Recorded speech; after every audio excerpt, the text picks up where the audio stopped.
Video. It's Alyssa coming at you from my OG tiny closet, still at my parents'. We move October 12th, just signed a lease yesterday for a new place, so bear with me until then. For those of you who are new, welcome. Every week I talk about slow fashion with a heavy focus on minimalism and using and loving what you already have and making smart shopping decisions so that you can build a curated closet full of pieces that you actually love and wear. So if that sounds like your jam, hit subscribe below. I post every Sunday.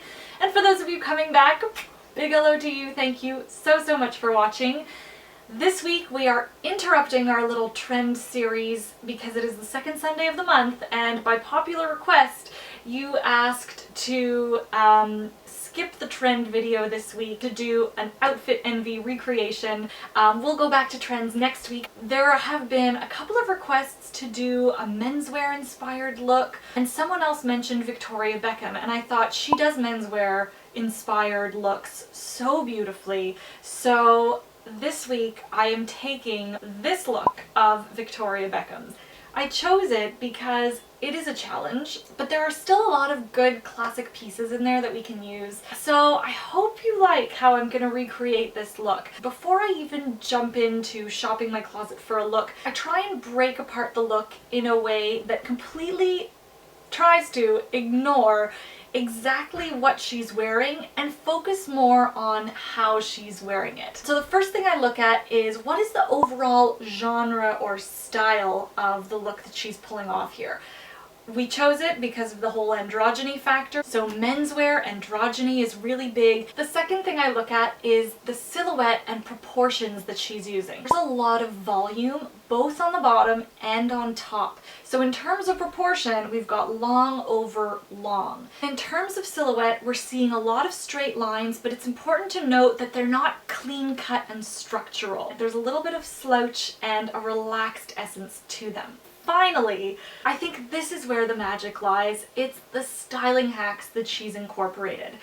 And styling hacks can vary from how you use color to the way you roll a sleeve. So there's a lot going on here, which is why it makes it challenging. Number one is her use of color. First of all, she's really focused the palette to be warm. There isn't a lot of contrast, and yet it's not monochromatic either. She's using those burnt orange trousers and burgundy as her two base colors, and she's grounding the whole look with that beautiful long beige coat. The next thing that she's doing is layering. She's got a turtleneck underneath a button-down shirt, underneath an overcoat. So that's a lot of layers, and it brings a lot of depth to the outfit. And then there are these little subtle styling hacks, like wearing the coat open and holding her purse in such a way that it's a clutch. I don't think that's a traditional clutch. It looks more like a saddlebag, but she's choosing to hold it like a clutch, which in itself is a little bit of a styling hack. It really adds to the whole kind of nonchalance of the look. So how am I gonna put this together from what I already have? The first thing that I have to admit to myself is that I definitely don't have that color palette that she's working with.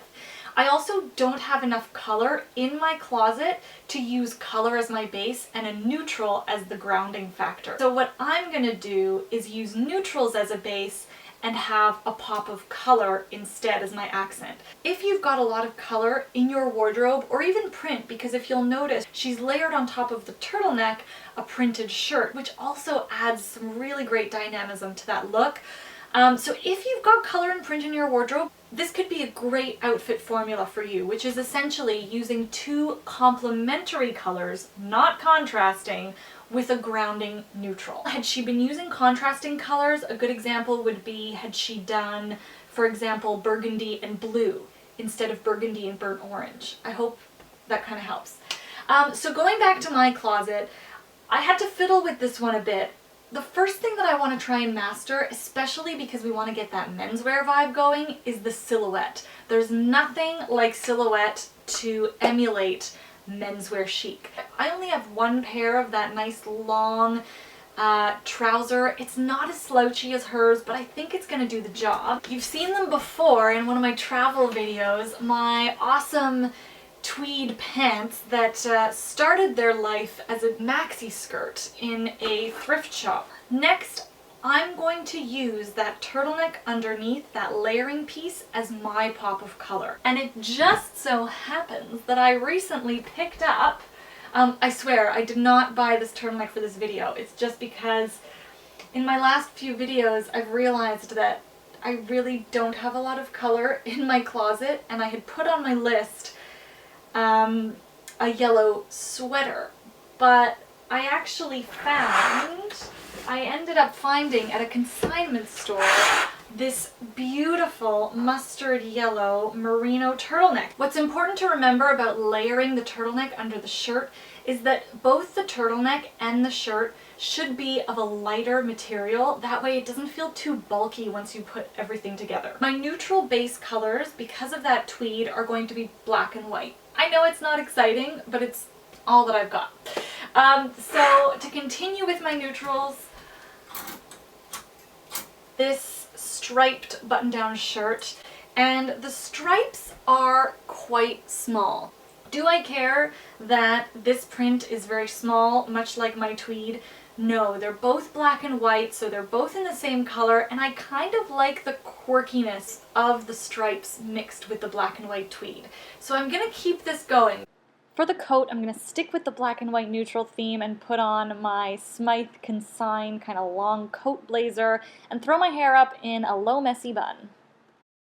I have this purse that I bought in Thailand that ties in my yellow pieces. As long as it matches either your foundation colors or your accent colors, you're good to go. Purses are expensive, and I don't think it's realistic that we should have one in every color under the sun, because that's just bananas.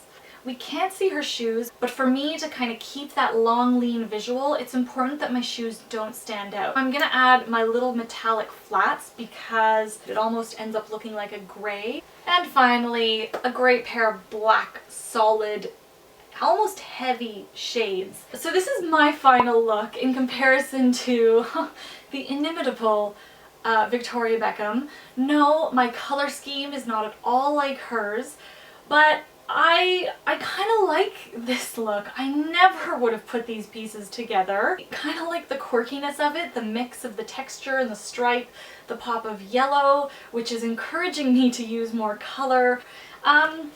Yeah, I would definitely wear this, and I really enjoyed how it encouraged me to think very differently about the pieces in my closet. But you let me know, was this a hit or a miss? Or at least did you learn something? So that is all I have for you today. I hope you liked the video. Give it a thumbs up if you liked it. Subscribe if you haven't already, and I will be back next week. Thank you so much for watching. Ciao!